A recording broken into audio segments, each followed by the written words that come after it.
I'm sitting here in a library in the citadel at Budva, Montenegro. And there's a lot of books here written by a lot of brilliant minds.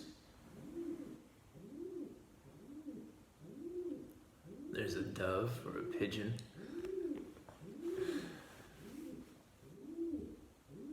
And it's one of those reminders to approach the situations that I get into eye to eye, on a level field. You know, I really believe that when we know who we are, we don't seek out greatness to admire it. We seek it out to appreciate it. And we don't seek out greatness to worship it, but to commune with it. It's eye to eye. We recognize it in us, we recognize it in what it is that we're witnessing. So I've tried to set the camera up as level as I could. I believe that even the teachers of the world have a better chance of imparting greatness to their students by demonstrating that they believe in them, more than by teaching them. I think it's the demonstration of the truth that's going to change lives. It's demonstration of love. It's not going to be talking about it. There's enough words in the world. But the world I want to usher in is not a world of talk, it's a world of power, of ability. It's a dimensional difference. We get trapped in these thoughts of magnitude. We think that what we need is more of something.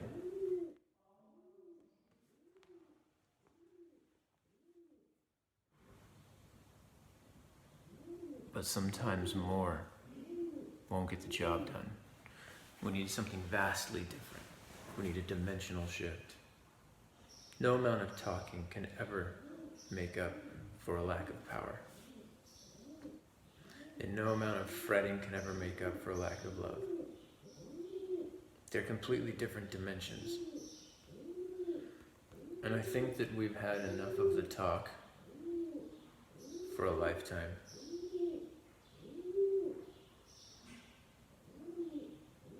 And we just keep hearing the same old processed, repackaged, sterilized,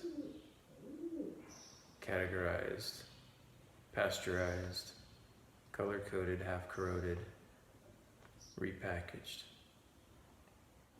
nonsense.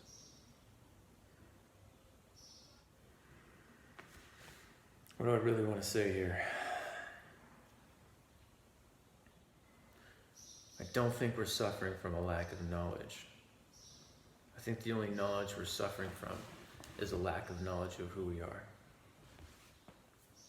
And I think that can only be imparted through demonstration, through impartation, not through instruction, not through inspiration.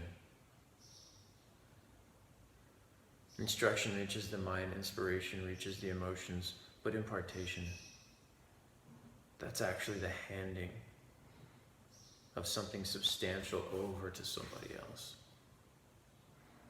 Impartation is what's lacking. And it's dimensionally different than instruction. It's dimensionally different than inspiration.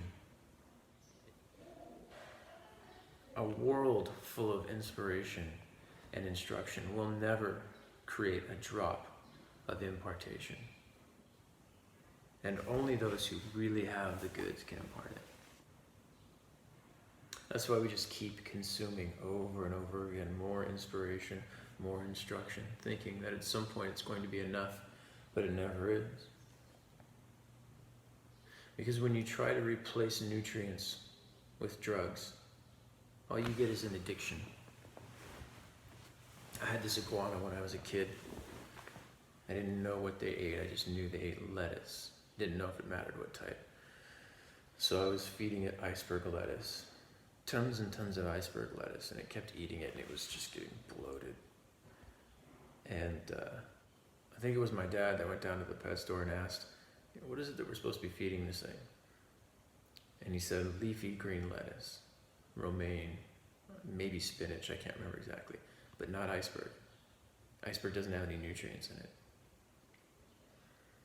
So this iguana was gorging itself on the wrong thing. And it was bloated and stuffed and full of water and starving to death. And once we gave it what it needed, it didn't need much. It was healthy, it was growing. I see that in the world today. The consumption of what we don't need in order to make up for the lack of what we do need.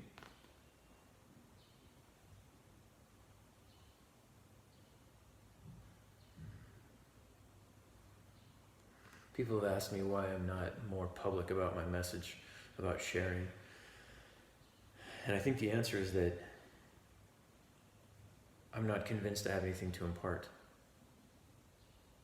I believe that I can instruct. I believe that I can inspire. But I don't want to. I don't want to instruct and inspire. Those can be a part of it, but they can never make up for the impartation.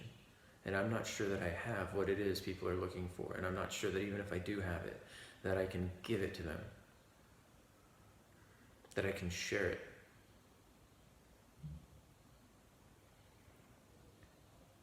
It's got to be more than words. It's got to be more than inspiration. One of the reasons I like coming to libraries is that it reminds me of the foolishness of the intellect. It reminds me of how ridiculous it can be, how many blind spots the intellect can have. It reminds me that great minds are not enough. Great minds will not save the world. That great minds are often just a way to cope with insecurity.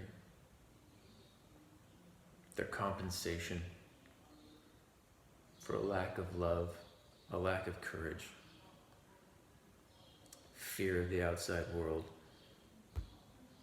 These are just random examples, but there is nothing inherently admirable in intellect. It's a gift, or it's a tool, or it's a skill. It can be used for good or evil. And I come to places like this to stand eye to eye.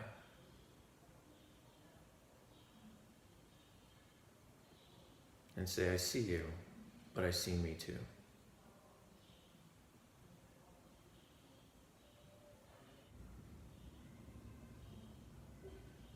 We need greater dimension, not greater magnitude.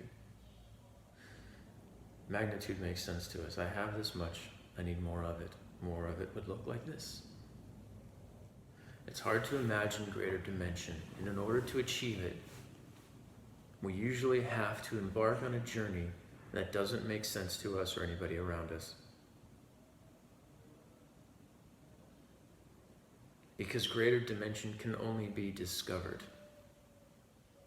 I don't think it can be imagined first. When I asked for something real in my life, I was taken on a journey that nobody else really understood. Because they didn't want what I wanted. And they just said, well, if you don't get more magnitude of what you already have, there is nothing else. If you want something real,